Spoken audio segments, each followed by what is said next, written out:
Oppenheimer presenta. Llega a usted por cortesía de...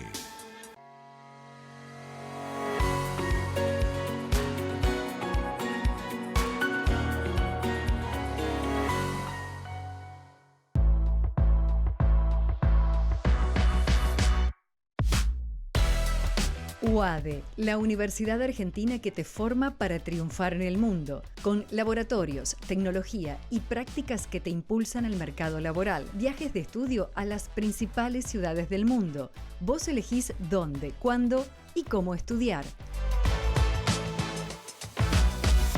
Construí tu futuro en UADE, una gran universidad. ¿Por qué hay gente infeliz en todas partes? Las encuestas muestran que hay una ola de insatisfacción y un aumento de estrés, tristeza y frustración que recorre el mundo. En Cómo salir del pozo, el periodista Andrés Oppenheimer comparte novedosas estrategias para combatir la infelicidad. Con entrevistas a los máximos gurúes mundiales de la nueva ciencia de la felicidad, nos cuenta cómo los países, las empresas y las personas están usando la inteligencia artificial y la psicología positiva para aumentar su satisfacción de vida. Ya está a la venta en librerías y tiendas en línea.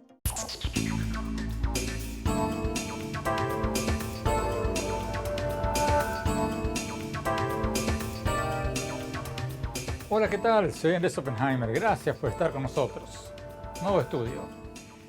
La pregunta de hoy: ¿qué conclusiones podemos sacar de los primeros días del regreso de Donald Trump a la Casa Blanca? ¿Va a ser un presidente disruptivo que va a cambiar el mundo como esperan muchos de sus seguidores? ¿O por el contrario, sus promesas de campaña se van a quedar a medio camino o menos, como pasó con el muro fronterizo o con las deportaciones masivas durante su primera presidencia? Hoy vamos a analizar lo que dijo y lo que hizo el presidente Trump al iniciar su segundo mandato, sobre todo en lo que respecta a México, Venezuela, Panamá, Argentina, otros países de América Latina. Vamos a tener con nosotros al expresidente de México, Felipe Calderón, y a dos importantes analistas latinoamericanos de Washington. Uno de ellos, Ryan Berg, del Instituto de Estudios Estratégicos Internacionales, acaba de escribir un artículo diciendo que el gobierno de Trump va a ser el primer gobierno de Estados Unidos enfocado en América Latina en los últimos 50 años y quizás de toda la historia. ¿Va a ser así? Y si es así, ¿va a ser con una agenda positiva o negativa para la región? Bueno, empecemos con el expresidente de México, Felipe Calderón. Expresidente, muchas gracias por estar con nosotros. Bueno, como usted sabe, la primera medida del presidente Trump fue declarar una emergencia nacional en la frontera, firmó órdenes ejecutivas para deportar millones de inmigrantes, declaró a los cárteles del narcotráfico organizaciones terroristas, amenazó con imponer aranceles del 25% a las exportaciones de México y Canadá. ¿Qué piensa usted de estas medidas? ¿Cree que son teatro político o amenazas reales? Me parece que son las dos cosas, Andrés. Buenas a todos. Me da mucho gusto saludarte a ti y a todo tu público. Primero son promesas de campaña que vienen ahora a realidad y se encarnan en su discurso inaugural. Son además problemas reales que existen ahora en Estados Unidos y en América Latina. Qué duda cabe que la frontera tiene un problema candente de migración, de crimen, etcétera. Y por otra parte son amenazas que se vierten sobre México y sobre otros países de América Latina, sobre Canadá incluso, que hay que evitar que se materialicen y eso requerirá mucha negociación. ¿Cuáles de estas medidas le preocupan más? Todas son graves. En lo particular, me parece que el tema de aranceles, el imponer aranceles, vamos a decir, en el límite superior, porque me parece que eso, si se imponen, será en un nivel mucho menor. Imponer aranceles de 25% a México y a Canadá va a destrozar la economía, no solo la economía mexicana, sino una buena parte de la economía de los Estados Unidos. Y va a ir en contra de los propósitos explícitos del presidente Trump. Uno de ellos, por ejemplo, controlar la inflación, bajar los precios en Estados Unidos. Si el presidente Trump pone aranceles, vamos a decir al 10%, eso va a implicar que todos los productos que se exporten a Estados Unidos desde Canadá o México van a subir un 10%, los que va a pagarlo el consumidor, más otros productos que vende Estados Unidos a Canadá y México, concretamente agricultura, por ejemplo, granos, carne, lácteos, frutas, esos productos también van a subir de precio porque es inevitable que si hay una política pública acorde, se utilicen los propios mecanismos del Tratado de Libre Comercio México, Canadá y Estados Unidos para imponer aranceles retaliatorios que están permitidos dentro de ese acuerdo en contra de productos americanos. De tal manera que ese puede ser un tiro en el pie para el propio Estados Unidos, pero como es una promesa de campaña, él ve los aranceles no como un instrumento de comercio, sino como un instrumento incluso recaudatorio para Estados Unidos y corrector de balanza comercial. Al poner los aranceles va a afectar directamente la calidad de vida de los americanos. Más de 1 millón de empleos americanos están vinculados directamente a exportaciones de Estados Unidos a México y más de 6 millones de trabajadores americanos o de familias americanas viven del comercio entre los dos países directamente. De tal manera que la afectación en términos de aranceles sería mayúscula. Me parece el tema más delicado, pero no el único. El otro tema muy explosivo es la migración, la condición humana o inhumana en la que quedarán cientos de miles, quizá millones de familias mexicanas y de otras nacionalidades perseguidas, acosadas, arrojadas literalmente a México, sin que nuestro país cuente con los recursos naturalmente para acoger, para recibir a esos cientos de miles o millones de personas desamparadas. ¿Qué le parece la respuesta del gobierno mexicano hasta ahora? La presidenta Sheinbaum ha dicho, cuando se le preguntó sobre las exigencias de Trump de que México reciba deportados, dijo que México prestará colaboración, pero no subordinación. ¿Qué le parece hasta ahora la respuesta de México? Creo que es una respuesta políticamente correcta, está en su papel y creo que debe sostenerse en esa afirmación.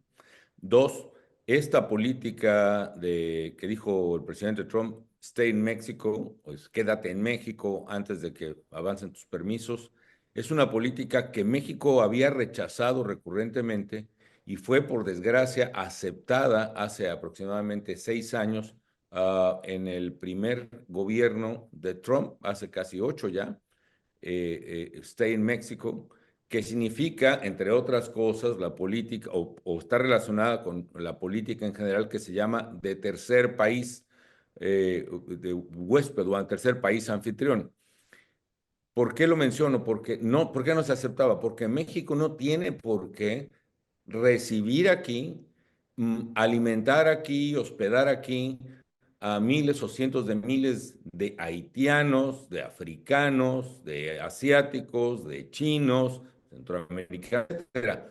Por supuesto que por razones humanitarias lo debiéramos hacer, pero por razones diplomáticas no somos el desván ni el garage de los Estados Unidos, con todo respeto. Ni ellos son mercancías como para decirles arrójenlo, espérenlas aquí. Creo que debió, en todo caso, exigirse una política que implicara, si vas a deportar a alguien de Haití, llévalo a Haití. Si vas a deportar a alguien de X país, llévalo a X país. No, mi país no tiene la capacidad ni es tampoco tu depositario de nada. Pero el programa llamado México te abraza de la presidenta Sheinbaum para recibir a los deportados de Estados Unidos, ¿va a ser suficiente para satisfacer a Trump?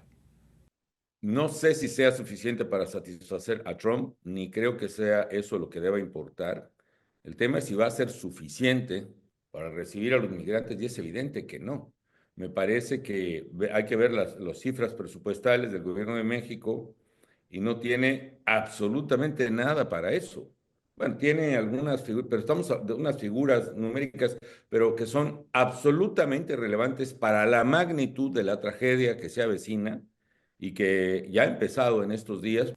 La presidenta Sheinbaum ofreció coordinar acciones contra los cárteles de narcotráfico con Estados Unidos, pero al mismo tiempo dijo que México es un país soberano, ¿no? Como diciendo que no va a aceptar imposiciones unilaterales de Estados Unidos.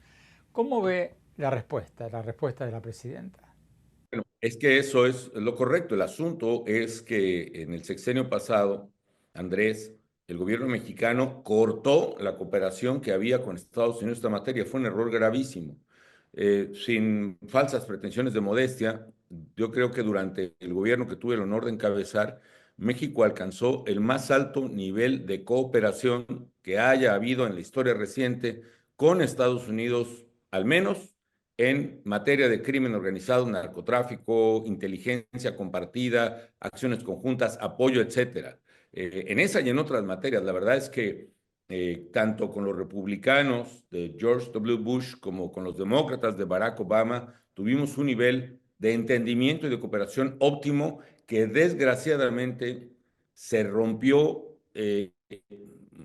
se quebró, se detuvo en el sexenio del presidente anterior mexicano, y ese es un error que será muy costoso para México y que ojalá se pueda resarcir. Sí, sí se puede tener cooperación, nosotros la tuvimos sin renunciar a nuestro carácter soberano, como nosotros nunca renunciamos.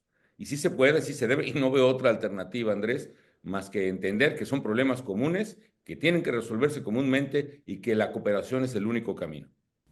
Finalmente, expresidente, ¿qué le pareció la declaración de Trump cuando le preguntaron sobre Brasil y América Latina y el presidente dijo, nosotros no los necesitamos, ellos nos necesitan a nosotros? ¿Qué le pareció eso? Pues es una concepción que responde al nuevo tenor de lo que viene en la política americana, una política que termina con el multilateralismo, pero que a la vez empieza una época de aislacionismo, al menos conceptual, en Estados Unidos y su gobierno, y a la vez otra vez un expansionismo, un cierto imperialismo, una incipiente doctrina Monroe, que espero que no se consolide. Y dicho eso, creo que la realidad misma habrá de poner en evidencia varias cosas, Andrés. Primero, que América Latina sí es muy importante para Estados Unidos. Simplemente los problemas más graves que el propio presidente Trump está diagnosticando, que son tráfico de personas, migración, narcotráfico, crimen organizado, todo eso tiene que ver con América Latina. Y si no se atienden esos problemas en América Latina, va a haber problemas fuertes en Estados Unidos. Ya hablamos del comercio, no voy a insistir en ello. La competitividad de América, de Estados Unidos, solo puede existir si es en acuerdos de cooperación, en acuerdos comerciales que distribuyan e incrementen, usen las potencialidades, las ventajas comerciales específicas de América Latina, específicamente México, asociados con Canadá y Estados Unidos. En otras palabras, no va a haber un vehículo americano barato si no hay una integración como la que ahora ha dado el Tratado de Libre Comercio de América del Norte. Esa parte es fundamental. América Latina sí importa, y mientras más comercio tenga con Estados Unidos, mientras más inversión se pueda desplegar en el continente, mejor. Segundo, no bajará la migración a Estados Unidos proveniente de América Latina. Primero, si siguen operando impunemente dictaduras como la de Nicolás Maduro en Venezuela, Daniel Ortega en Nicaragua y la que prevalece en Cuba. Mientras esas dictaduras sigan prevaleciendo, la mayor migración hacia Estados Unidos provendrá de América Latina. La mayor diáspora que hay en esta década, en la década pasada, ha sido la diáspora venezolana, y eso seguirá mientras Estados Unidos siga tolerando la impunidad con la que se asalta los valores democráticos, se asesina, se encarcela a inocentes en Cuba, Nicaragua y Venezuela. Tres, tampoco podrá avanzar Estados Unidos en otro tema que el propio Trump ha denunciado, que es el narcotráfico, el fentanilo, etcétera, si no se pone un alto a la operación de los cárteles y el crimen organizado en América Latina. Y eso no se puede hacer sin la cooperación de Estados Unidos, ni Estados Unidos lo puede lateralmente sin la cooperación de los gobiernos latinoamericanos. Expresidente Felipe Calderón, muchísimas gracias por esta entrevista. Tenemos que ir a un corte. Cuando hablamos, seguimos analizando los primeros pasos del presidente Trump en este segundo mandato. No se vayan, ya volvemos.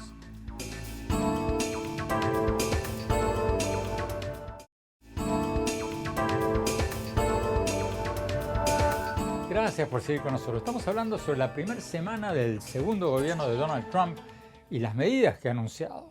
Tenemos con nosotros a Ryan Berg, el director del Departamento de las Américas del Instituto de Estudios Estratégicos Internacionales de Washington. Él acaba de escribir un artículo diciendo que este gobierno de Trump va a ser el primer gobierno de Estados Unidos de los últimos 50 años y quizás de toda la historia que va a estar enfocado en América Latina. Ryan Berg, gracias por estar con nosotros. Bueno, Ryan, tú has escrito ese artículo diciendo que este gobierno de Trump va a ser el más enfocado en América Latina en los últimos 50 años, quizás en toda la historia.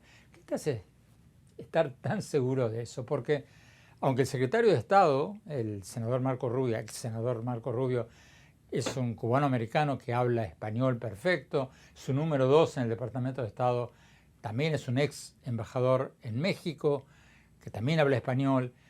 También es cierto que no está demasiado claro si el Departamento de Claro en esta administración va a tener tanto poder, porque Trump ha nombrado a muchos amigos suyos como enviados especiales y embajadores. Entonces, ¿por qué está tan convencido de que América Latina va a ser una prioridad en el gobierno de Trump?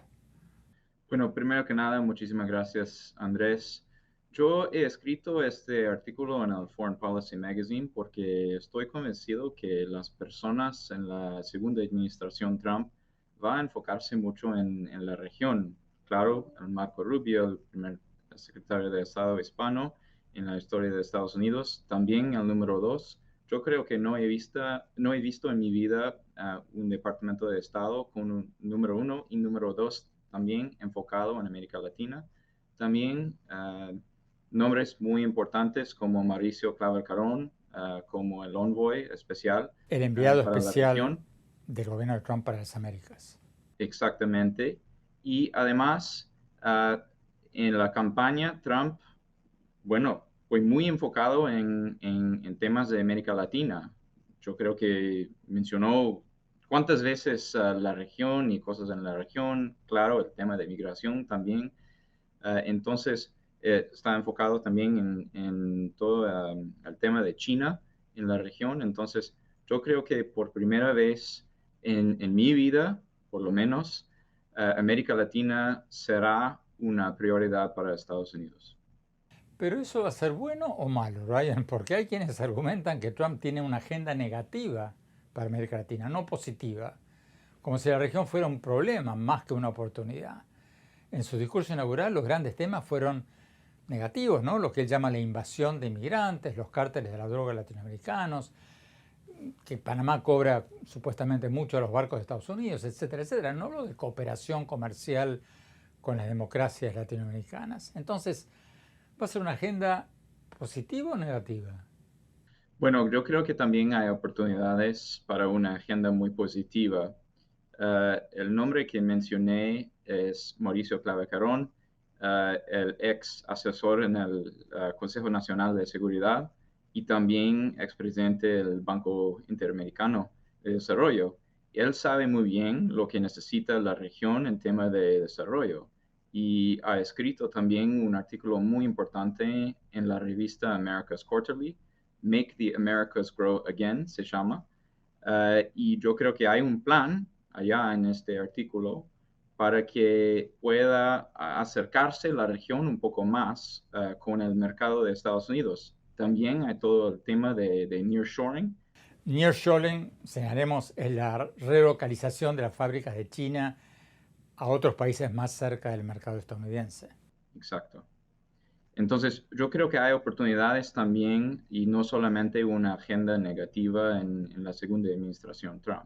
En su discurso inaugural, Trump habló de varios temas específicos de política exterior, pero no mencionó a Venezuela, aunque algunas horas después respondió a una pregunta sobre Venezuela. ¿Usted cree que el hecho de no haber mencionado a Venezuela en su discurso inaugural significa que Venezuela no va a ser un tema prioritario para él o no?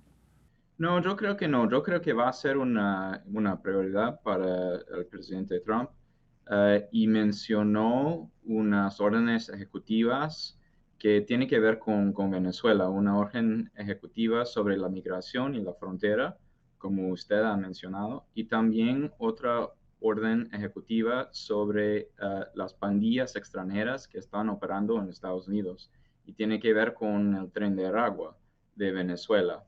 Ryan Burke, muchísimas gracias por tu tiempo. Tenemos que ir a un corte. Cuando hablamos, vamos a hablar con Lila Abed, la politóloga del Wilson Center de Washington, experta en México y las relaciones de México y América Latina con Estados Unidos. Y después, mi reflexión sobre si el presidente Trump va a poder hacer todo lo que dice o no. No te vayas, ya volvemos.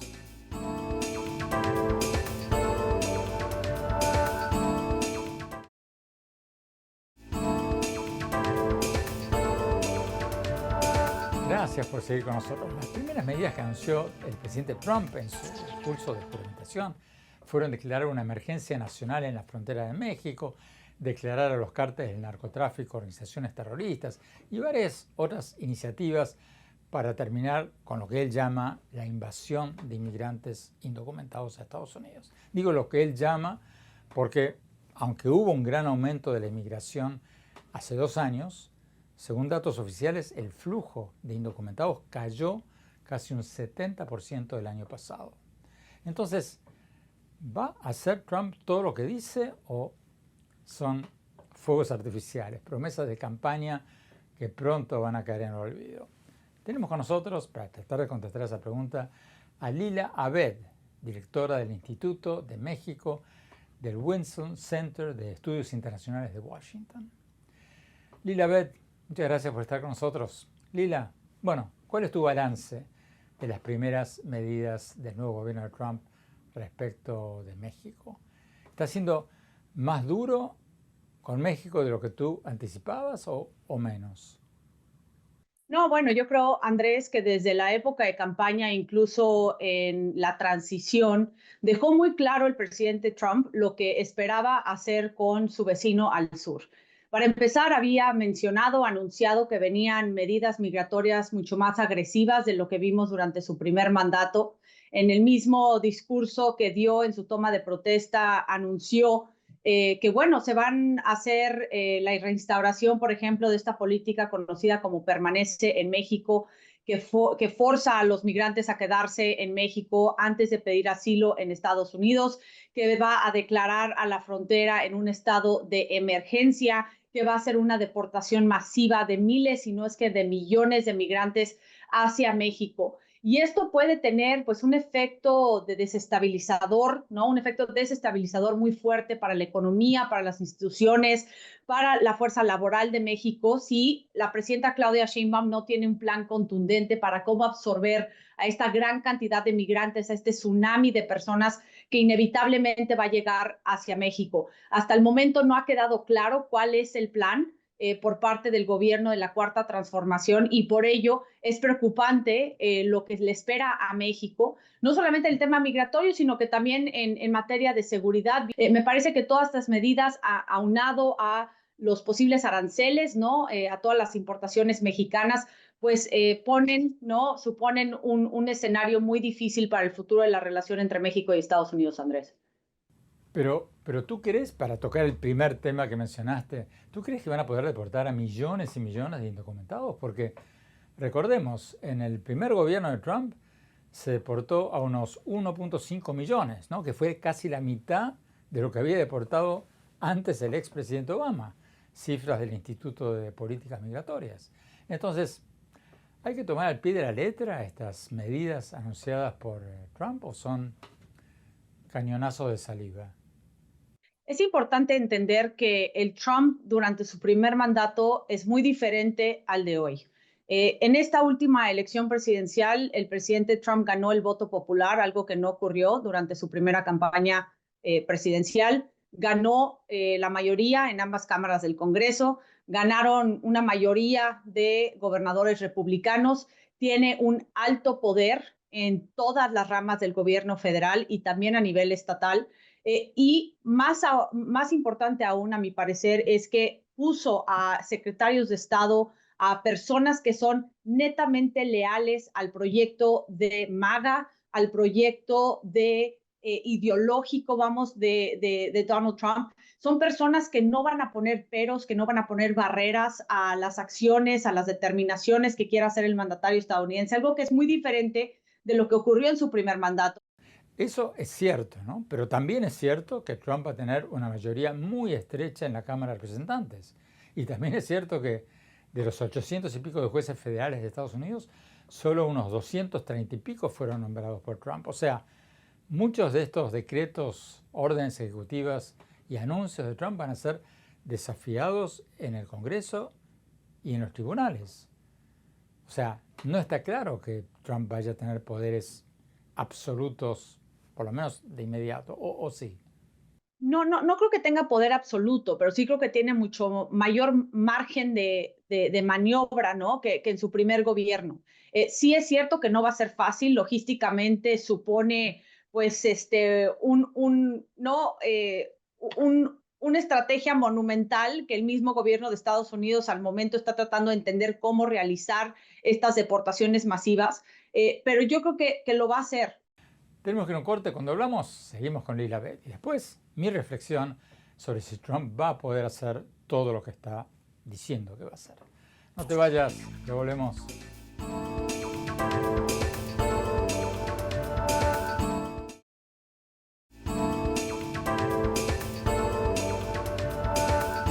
Gracias por seguir con nosotros. Estamos analizando con Lila Beth, la directora del Instituto de México del Centro Wilson de Estudios Internacionales de Washington, si Trump va a poder materializar todas las iniciativas sobre inmigración, aranceles y varias otras cosas que anunció, o si son promesas de campaña que no va a poder materializar.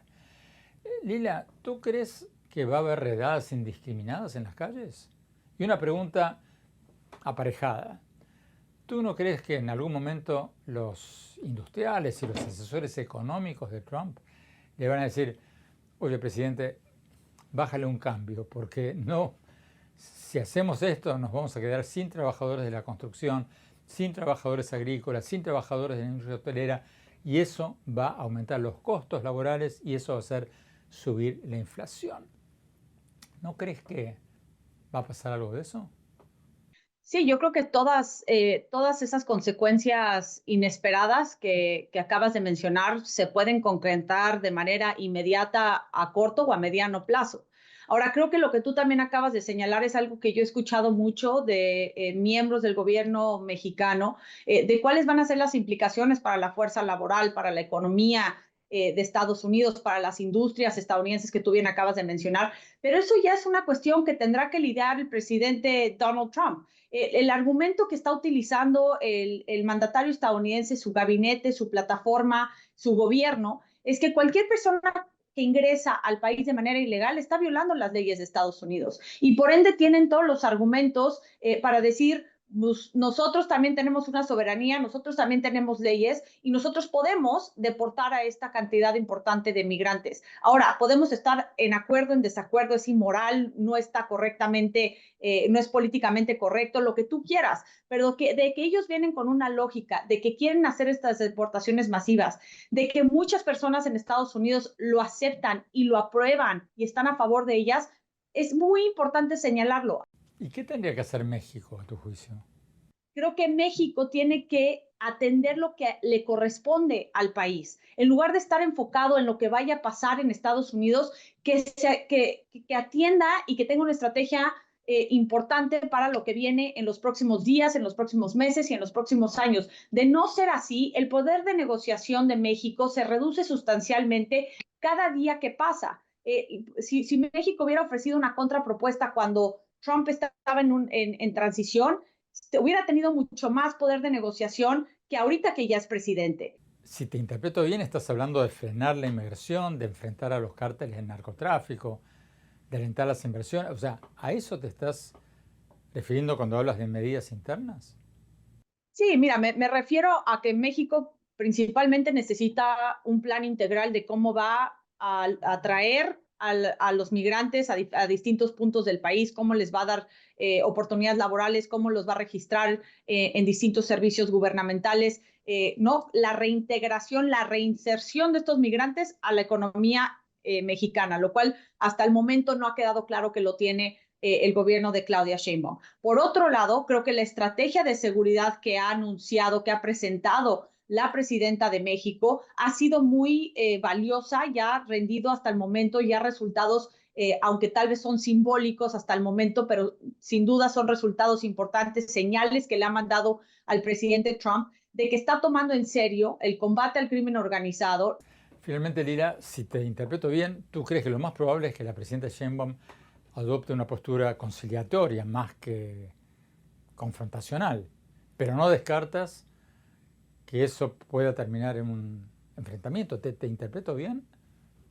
Sí, yo creo que la presidenta Claudia Sheinbaum en cuestiones de Estados Unidos va a seguir reiterando la soberanía, la fortaleza de México, ¿no? Digo, y es su papel, es el rol de una mandataria de un país, el preservar la seguridad nacional, la soberanía, los asuntos internos de México. Ahora, de que el presidente Donald Trump le vaya a importar lo que Claudia Sheinbaum diga o no, está por verse. Porque el presidente Trump, de nuevo, a pesar de que no tiene poderes ilimitados, sí viene con una agenda, sí tiene un gabinete que le va a responder a todas las demandas que se les haga, y muchas de ellas corresponden con México. De nuevo, la migración, deportaciones masivas, los aranceles, la designación de los cárteles como organizaciones criminales, terroristas, extranjeras, la posible intervención militar en México. Toda la agenda en realidad se ve muy negativa. Y yo no soy una persona de naturaleza pesimista, Andrés, pero la realidad es que Trump lo que está diciendo que va a hacer, creo que sí lo va a hacer. Entonces ya no hay espacio, ya no hay tiempo para el gobierno de México de estar interpretando si es bluff o no. Que se preparen para lo peor, que esperen lo mejor y en el ínter que traten de pedir concesiones, ¿no? Extraer demandas de Estados Unidos a cambio de cooperar con el tema migratorio, con frenar el tráfico del fentanilo y también con frenar la expansión de China en México. Creo que, de nuevo, esto se reduce a una relación transaccional y si México sabe jugar sus cartas muy bien, puede salir ganando. Lilabet, muchísimas gracias por esta entrevista. Tenemos que ir a un corte. Cuando hablamos, mi reflexión sobre si el presidente Trump va a poder hacer todo lo que promete, todo lo que amenaza. No te vayas, volvemos.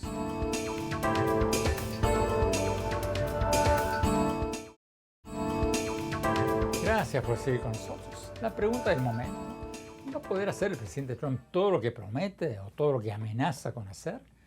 ¿Va a poder deportar a millones y millones de inmigrantes, abolir la ciudadanía por nacimiento, retomar el Canal de Panamá y varias otras cosas de las que habló en su discurso inaugural, en su regreso a la Casa Blanca? ¿O va a pasar como pasó durante su primer gobierno, en que prometió que deportaría a millones y bueno, al final, según cifras del Instituto de Políticas Migratorias, deportó a muchos menos de lo que había deportado el expresidente Obama? En otras palabras, ¿Trump va a lograr hacer todo lo que dice o los suyos son cañonazos de saliva? Mi análisis, mi reflexión, es que Trump va a poder hacer más de lo que hizo en su primer mandato, pero mucho menos de lo que está prometiendo ahora. Me explico. ¿Por qué va a poder hacer más que en su primer mandato? Porque Trump llegó al poder esta vez más fortalecido de lo que estaba en su primera presidencia. Ahora no solo cuenta con las dos cámaras del Congreso y con una Corte Suprema de mayoría conservadora, sino también con un partido republicano mucho más leal, o sumiso si quieren, que durante su primer mandato. O sea, va a controlar los tres poderes del Estado y va a tener un control férreo sobre su partido. Y además de eso, llega al poder fortalecido por haber ganado el voto popular, lo que le permitió decir en su discurso inaugural que llegó con un mandato para cumplir sus promesas de campaña. Pero, habiendo dicho todo esto, yo soy escéptico de que veamos un Trump con poderes absolutos, por varios motivos. Primero, le va a ser muy difícil acaparar poderes absolutos en 4 años. Los hombres fuertes no pueden eliminar todos los sistemas de pesos y contrapesos de las democracias de un día al otro. Al presidente turco, Recep Erdogan, Le tardó más de 2 décadas desmantelar casi todas las instituciones independientes de su país. Al presidente húngaro, Viktor Orbán, un aliado cercano de Trump, también necesitó muchísimos años para acumular poderes casi absolutos. Trump ya tiene 78 años y por la Constitución no puede reelegirse. En 2 o 3 años, muchos en su propio partido puede que lo vean como un presidente que está de salida y empiecen a actuar con más independencia. Segundo, porque aunque Trump dice que tiene un mandato sin precedentes, lo cierto es que ganó las elecciones con un 49.8% del voto popular. Y ese margen de victoria fue de apenas 1.5 puntos porcentuales, uno de los márgenes de victoria del voto popular más pequeños desde el año 1900. Y el tercer motivo por el que Trump no va a poder hacer todo lo que quiere, por lo menos al principio, es que empieza su mandato con una mayoría muy estrecha en la Cámara de Representantes. Tiene solo 219 miembros de la Cámara de Representantes, diputados. Eso es apenas un voto más de los 218 que va a necesitar para aprobar leyes. Va a ser la mayoría más pequeña en la Cámara de Representantes desde 1931. Y no hay que olvidar que en las elecciones de Estados Unidos, de cada 2 años las elecciones para legisladores, la oposición, en este caso el Partido Demócrata, suele ganar las elecciones intermedias. Y Trump tampoco va a tener un cheque en blanco para hacer lo que quiera porque de los más de 830 jueces federales de Estados Unidos, solo unos 230 y pico fueron designados por él. Entonces, la mayoría de los jueces probablemente seguirán siendo leales a la Constitución de Estados Unidos, más que Trump. Le van a trabar muchas cosas en los tribunales. Dicho todo esto, hay muchos indicios de que Trump va a tratar de arrogarse enormes poderes e intimidar a sus críticos. Recordemos que tras perder las elecciones del 2020, no aceptó su derrota y desde entonces ha hecho más de 100 y pico de amenazas de investigar, procesar y encarcelar a sus críticos, según un reciente recuento de la Radio Pública Nacional. Y Trump ha llamado a los periodistas enemigos del pueblo, ha hecho varios juicios contra medios informativos, lo que podría intimidar a buena parte de la prensa. Y esta vez, no hay que olvidarse, tiene como aliados a los magnates tecnológicos más influyentes del mundo, incluyendo Elon Musk, el dueño de X, y ahora también funcionario de la Casa Blanca. Por eso, aludiendo a esto, el expresidente Biden en su discurso de salida dijo que Estados Unidos está tomando forma de una oligarquía de extrema riqueza que amenaza la democracia, dijo él. Y agregó que los estadounidenses están siendo sepultados bajo una avalancha de desinformación, lo que permite el abuso del poder. Cierro comillas. Bueno, me extendí mucho. Resumiendo y volviendo a lo que decía al principio, no creo que Trump vaya a poder hacer todo lo que quiera. Va a ser seguramente más que en su primer mandato, pero menos de lo que está prometiendo ahora. Todavía hay un sistema de pesos y contrapesos y quedan algunos controles sobre el poder presidencial. Y eso es bueno, porque si nadie se atreve a contradecir al presidente, entonces todos, incluso el propio Trump, vamos a perder. Porque como dice el viejo refrán, el poder corrompe y el poder absoluto corrompe absolutamente. Bueno, se nos acabó el tiempo por hoy. Te invito a visitar mi blog en andresopenheimer.com, en mis redes sociales, X, Instagram, Facebook. Ahora también tenemos un podcast que puedes encontrar en Spotify, Apple, varias otras plataformas. Y como siempre, te invito a leer mi nuevo libro, Cómo salir del pozo. Ya está en todas las librerías físicas y virtuales. Gracias, hasta la semana próxima. Oppenheimer presenta. Llega a usted por cortesía de...